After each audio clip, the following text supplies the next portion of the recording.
Welcome to my channel. Today's story is about Aristotle, one of the greatest philosophers in history, and it's different from the previous videos in a very special way.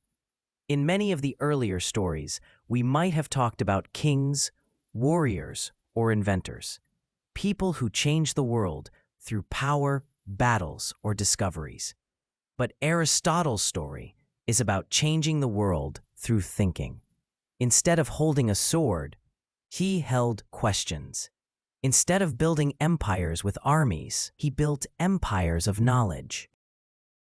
Aristotle was born in a place called Stagira, on the northern coast of what we now call Greece.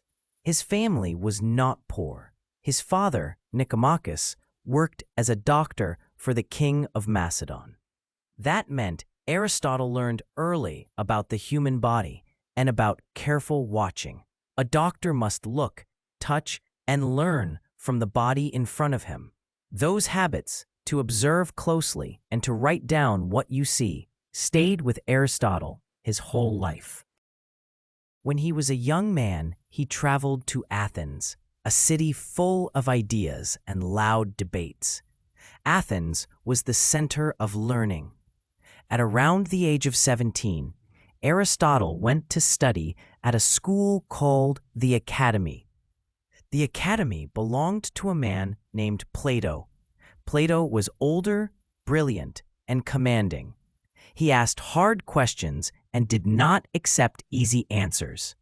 Under Plato, Aristotle sat among students, listened to lectures, argued, and learned the tools of thinking.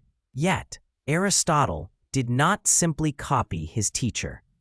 He kept asking his own questions quietly inside his mind. Plato believed in strange, beautiful ideas called forms. For Plato, every object in the world, a chair, a tree, a person, is a copy of a perfect form that exists in a higher realm. The perfect chair, the perfect tree. For Plato, understanding those perfect forms was the way to know the truth. Aristotle saw this idea and nodded in respect, but he also shook his head. He wanted a closer, firmer path. If truth hid in a higher world of forms, how did one learn from a leaf, or from how a bee builds its honeycomb? Aristotle thought the truth must be found in the things themselves. He wanted to touch, measure, and sort. He wanted natural objects and human lives to teach him. The world would give Aristotle what he wanted. After years at the Academy, he left Athens. Later, he returned to Macedonia for a time, where a new, strange opportunity appeared. The king of Macedonia, Philip II, asked Aristotle to teach his son, Alexander. Imagine the scene. A bright young prince, already restless with energy, meets a calm teacher who carries books and questions like tools. Aristotle taught Alexander about ethics, politics, poetry, and the human soul. He taught him how to think, how to consider the city and the people who live in it. For a time, Aristotle's ideas had direct influence on a man who would change the map of the world. But Aristotle's life was not just about powerful students. He cared most about the wide world. After his years in the north, he returned to Athens and founded his own school, the Lyceum. The Lyceum was different from Plato's Academy. There were lectures, yes, but there was also a library, people who wrote and copied texts, and a habit of walking as you thought. The students were called peripatetics, which means those who walk. Aristotle himself often walked with his students, speaking softly while the city moved around them. It felt natural, as if thought should have motion, as if ideas grew when they moved through the air. Aristotle's method was plain and powerful. He looked, he wrote down, he organized, he collected examples. If he studied animals, he collected them, watched how they lived, recorded how they were different and how they were the same. If he studied political communities, he looked at many kinds of cities and governments, noting patterns and exceptions. His work was not finished when he had a thought. It was only finished when he had examined the evidence, the facts, closely. From this careful habit came many different books. Aristotle wrote about thinking itself, how to make an argument that holds together, how premises lead to conclusions, and how to avoid mistakes. He wrote a manual that later generations called the Organon, the toolkit for thinking. He taught ideas like the syllogism, short chains of reasoning that help you reach a conclusion from known facts. For Aristotle, clear thinking was a skill you could learn. Like learning to play music, if you practiced, you could become better at meaning, clarity, and truth. But Aristotle did not stop at logic. He wanted to know what makes things be what they are. He called this study metaphysics, a strange word that means after the physics, after the study of natural things. In simpler terms, metaphysics is the study of being. What does it mean to exist? What are the causes of things? Aristotle thought about cause in 4 ways. He said, there is the material cause, the stuff of which something is made. There is the formal cause, the shape or pattern that makes the stuff into a particular thing. There is the efficient cause, the action or event that brings something into being. And there is the final cause, the purpose for which a thing exists. For example, consider a statue. The material cause is the marble. The formal cause is the shape, the idea of the statue. The efficient cause is the sculptor who chisels. The final cause is the reason the statue exists, perhaps to honor a hero. For Aristotle, purpose mattered in nature. Things tended toward ends. This idea of purpose, teleology, is one of the things that makes Aristotle different from many other thinkers. He saw life as a movement toward goals. An acorn becomes an oak because that is its form and its purpose. A human grows, learns, and makes choices because people have goals. When a human acts well, Aristotle believed, they fulfill their nature. He called the highest good eudaimonia. We can translate this in many ways: happiness, flourishing, living well. But what did he mean by that? Not smiling all day and not pleasure alone. Aristotle meant a full life, a life of reason, friendship, action, and virtue. Humans are thinking and social animals. To live well, we must use reason, build character, and live inside communities. Virtue. This is where Aristotle becomes practical. He did not write complicated puzzles about being for the sake of being. He wanted to teach how to live. He said virtues are habits. Courage, for example, is not the absence of fear. It is the right kind of brave action at the right time. Temperance is not the same as dullness. It is not being driven by desire, but controlling it with reason. Aristotle offered a simple but demanding guide. Find the mean between extremes. This is the famous golden mean. Between cowardice and recklessness lies courage. Between gluttony and starvation lies moderation. This does not mean always choosing the middle for its own sake. It means choosing the right action for the situation. Wisdom grows by practice and by learning from examples. Aristotle also wrote about the soul. For him, the soul was not a ghost that floats free from the body. The soul was the principle of life, what makes a living thing alive. Plants, animals, and humans have different souls, in the sense that different living things have different basic functions. Plants grow and reproduce. Animals feel and move. Humans think and reflect. The human soul is unique because it includes reason. That is why he valued education and study so much. The practice of thinking is the highest activity of the human soul. Another strong part of Aristotle's work is his biology. He loved animals. He collected, observed, and wrote long descriptions. He described the parts of animals, how they breed, and how they live. He grouped them into types. Sometimes his observations were detailed and careful. Sometimes he guessed wrongly, as any human would. But his method mattered. He taught successive generations that careful observation and comparison matter. Instead of relying on a single authority, he called for many facts, compared across examples. Aristotle did not keep his ideas private. He wrote essays, notes, and long treatises. Not all of these were polished for public reading. Some were rough lecture notes. After his death, later editors arranged and preserved them. Many of his works survived because students copied them and because scholars in other lands, centuries later, respected them and passed them on. In art and drama, Aristotle wrote a short but powerful book called the Poetics. In it, he studied poetry and tragedy. He asked, "Why does a story move us?" He said tragic stories must have a plot where a good person makes a mistake, and through this error, events grow worse until the audience feels pity and fear, and through these feelings is cleansed, a process he called catharsis.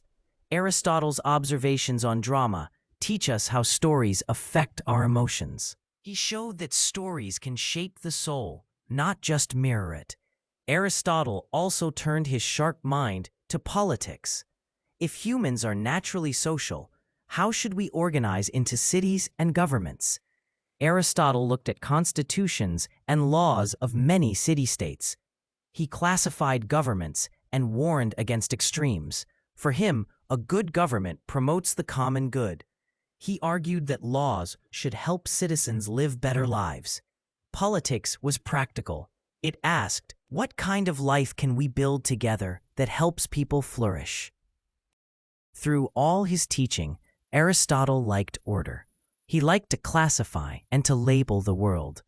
He wrote about language, rhetoric, the art of persuasion, and physics, how things move and change. He wrote about comedy and poetry and ethics. His appetite for knowledge seemed infinite. It was not just because he wanted to know names. It was because the world felt like a puzzle to him, and puzzles demand patient attention. Aristotle's voice was not only serious, it was humane. He loved friendships. He wrote about friendship as one of the great goods of life. He said friendships of good character, where two people wish well for each other, for the sake of the other, are the highest kind. These friendships cement societies. They are not casual acquaintances.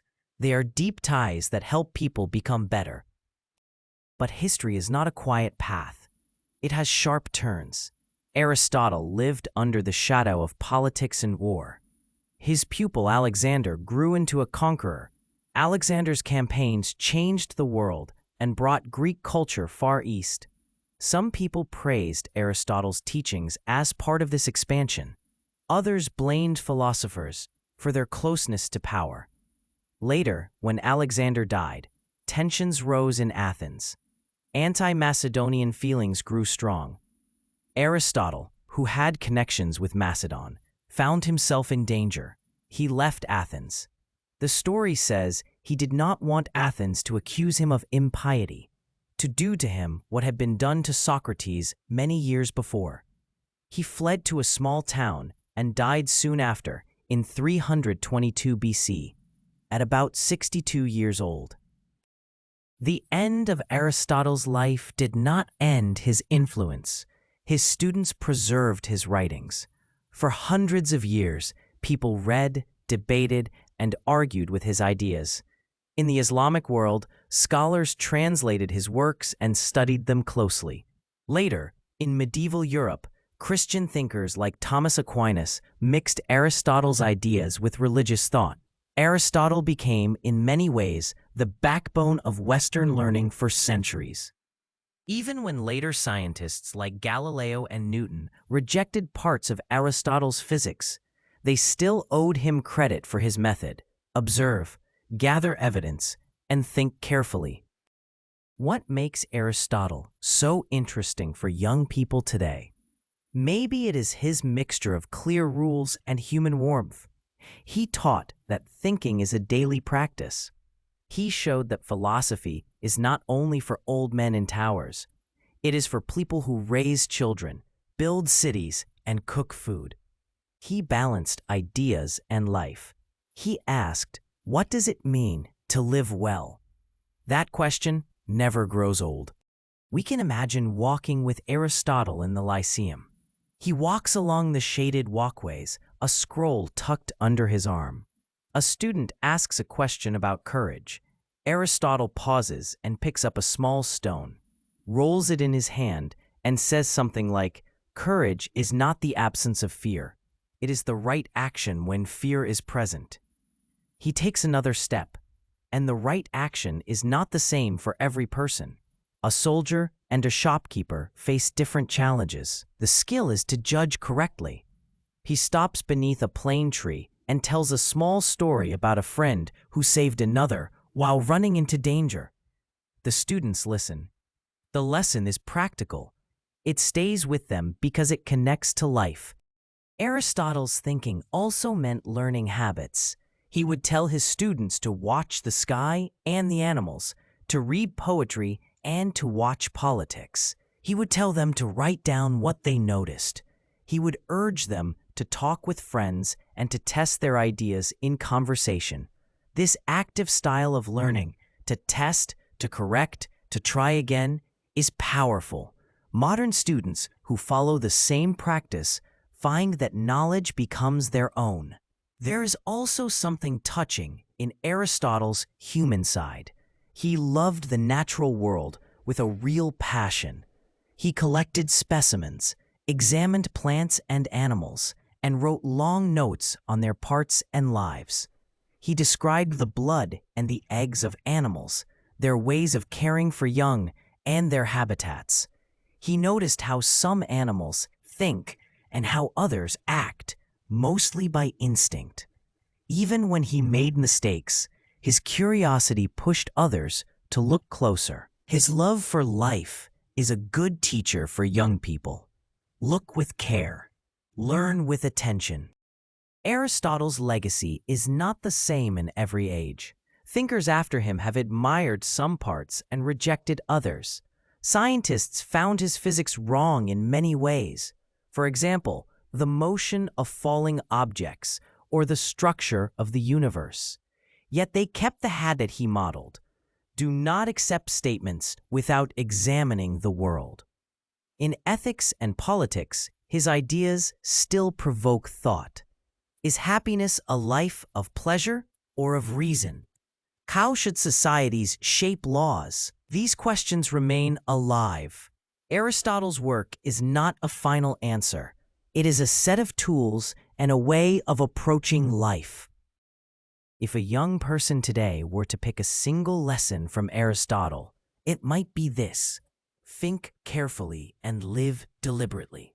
He refused quick judgments. He taught that the good life grows from the small choices we make each day.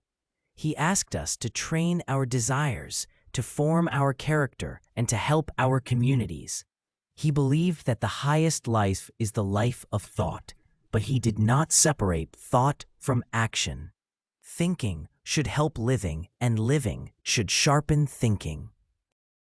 There are stories about his personal failings too. He could be proud. He had enemies. He sometimes judged others quickly. He wrote about slavery in ways that modern readers find troubling, and in other areas, his views reflect the limits of his time. Part of reading Aristotle well is to hold both the strength of his thinking and the limits of his views. To learn from him does not mean to accept everything uncritically. It means to use his method to sift truth from error and to allow new facts to change ancient claims. Imagine ending our walk in the Lyceum at dusk. The students disperse, the pigeons settle, and the scrolls are rolled. Aristotle, older now, sits and watches the light slip away. He has written many books, not polished for the public, but full of mind work. He has trained students who will teach others. He has argued with Plato and learned from him. He has taught a prince who would change the world. He has built a library and taught his students to collect facts. His life shows a steady human hunger, to know, to explain, to order. It is a hunger that begins in curiosity and becomes a practice. To remember Aristotle is to remember a habit of mind. Look, record, compare, and reason. It is to remember a teaching about life. Aim for balance, make virtues into habit, and treasure friendships and community. It is to remember a love for the living world. Study it patiently and be humble when you are wrong. Finally, it is to remember a method. Do not decide by opinion alone. Test with experience and measure with reason. If you must carry one image of Aristotle in your mind, carry the image of a quiet man walking in a shady grove, asking questions of a young student while birds call overhead. The questions were never simple. What is the good life? How can we know truth? What should we do in the world? But the questions were asked in plain language, with a steady hand and a practicing eye. That steady habit, simple, patient, persistent, is the true gift he left us. Years pass, empires rise and fall, new science builds on and breaks with old ideas. But the practice Aristotle taught remains useful. When you face a hard question about your studies, your friends, your future, try a little of his way. Look closely, gather facts, think about causes and purposes. Test your ideas in conversation. Form good habits. Balance your desires with reason. Aim not for quick pleasure, but for a life that grows fuller with time. That is the full story of Aristotle, not as a list of dates and titles, but as the story of a human being who listened to the world and urged others to do the same. He was a student once, then a teacher, then a collector of many truths. He made mistakes and he made lasting contributions. He showed that philosophy is not a far-off thing. It is a practice of life, one that asks us to pay attention, to care, and to think. If you walk with Aristotle for a while in your mind, you will find the world fuller and your questions richer.